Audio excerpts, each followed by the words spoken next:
Hello, let's look at how do we clear the cells or ranges in Google Sheets using our PDF plugin.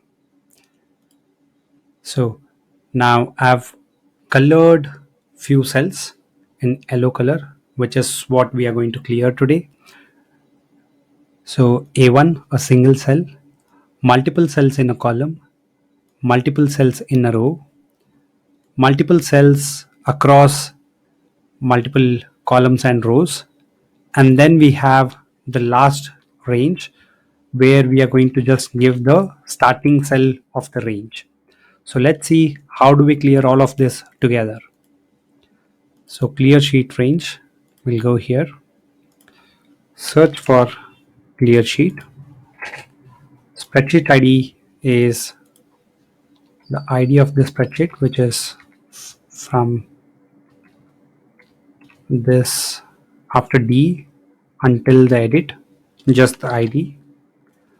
Copy that and put it here. Data set is a key value pair of sheet name or tab name and range. So here should be the sheet or tab name, and here should be your ranges separated by a comma. So the first range is A1 to A1,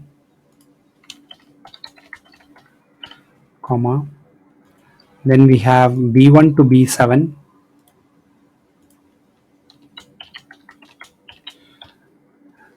so this ranges needs to be with colon in between. So the next range we have is C1 to E1,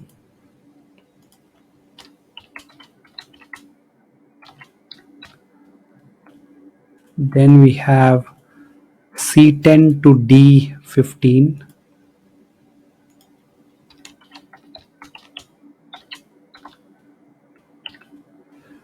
then finally we have a range which starts from F1. We'll not give the last row and last column, it will automatically calculate if you have not given the last cell in a range. So we'll just give it as F1. And that's the reason, even if it is single cell, we'll have to give A1 to A1. That means you start at A1 and end at A1 itself. If we give it as F1, then it will auto calculate the last column and the last row, and it will fetch I23. So this range will become from F1 to I23, and it will clear all of this. The last input is bearer token. So you put bearer space your access code, right? So I've already copied the access code. I'll just paste it here.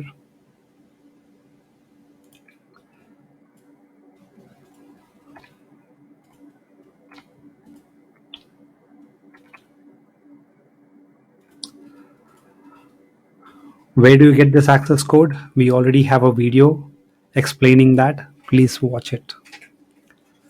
So let's go over here to check if this will clear exactly the range that we have selected.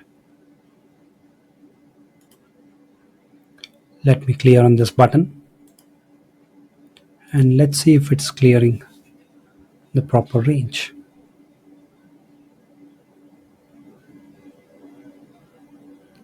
It will take about a couple of seconds, and you see that it's cleared exactly the range that we have given, including the auto calculated last row and last column in this case.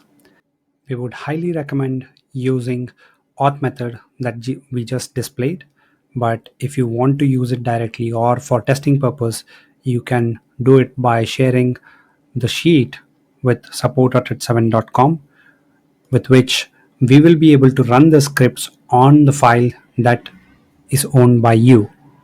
So if you share the file with us, then you do not have to use this auth method. You can just remove this, which tells us that you want to run these scripts from our account, and hence you'll have to give access to us, that to editor access.